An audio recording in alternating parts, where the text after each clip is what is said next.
Hello everyone, this is A32 back with another deck review. I recently got this from the USPC website, bicycle website. It's a game, Pokino, which apparently is kind of like bingo with cards, but there's a few different variations. It does, however, come with a deck of cards, so I figured I would review it for you. So, let's get to it.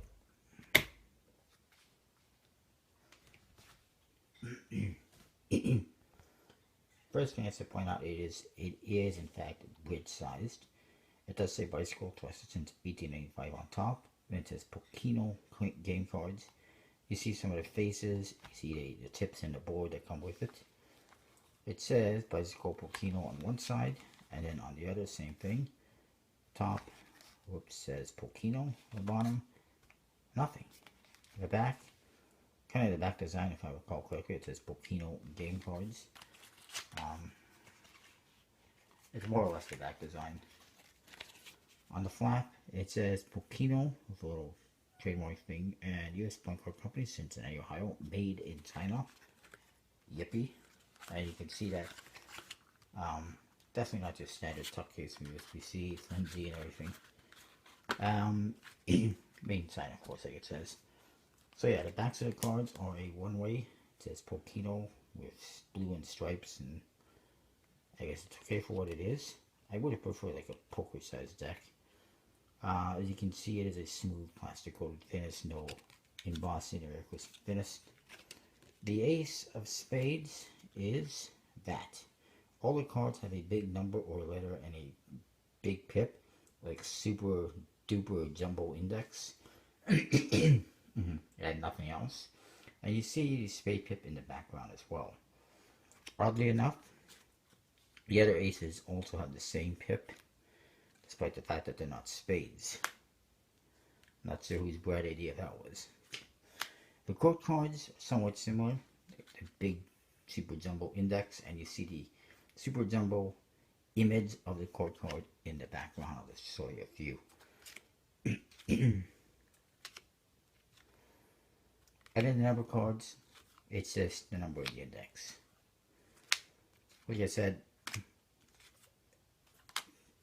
yeah, not the best quality cards, obviously, but they're okay for what it is. And of course, a one-way back design. They are grid size, one-way faces, and all that jazz. Well, yes, they suffer okay, and they deal okay for the purposes of the game, that sort of a thing. As for fanning, not the greatest, but then again, you're not going to buy this for fanning and forcing.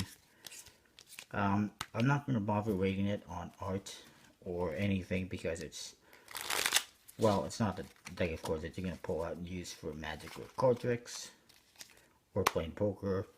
It really doesn't have any artistic value to it, and of course handling is mixed at best. It's good for what it is, but of course it doesn't fan or anything like that. But I just thought I'd do a quick review. I will say, however, that if you could get a little use out of this deck for like Magic purposes, and that would be if you are performing. Well, I have to point out there's no jokers in this deck because they're not needed for the game. Anyways, I should point out, like I was saying, is that yeah, just a smooth finish. Anyways, I was saying is that if you're going to perform for somebody who's vision impaired, you know, who has a very little vision, or somebody who's really old and can't see very well, you could use these cards for Magic purposes, because someone who's vision impaired is going to be able to hopefully make that out, because it's the biggest pip and number you could possibly get on a playing card. So it may have a small practical purpose for Magic if you wanted to, although it'd be a little bit weird using them, but again, if the circumstance warrants it, sure, why not? But again, it'd be for simple tricks, no gaffes or anything like that. Anyways, that is that. I'm not going to bother giving it a score or anything like that. I haven't tried out the game yet, but it seems kind of interesting. That's what I got. I will see you next time. And these ones, as I point out, I don't think you can buy them individually. Not that anyone would want to. You get them with the game. That's what you'd want them for. And I don't think anyone would want them individually for collections or anything like that. But I just figured I would show you them very quickly. So that's what I got. Make sure you check out collectiblepointcards.com. Use the code DJSA32 for 10% off your order. And I will see you next time with more.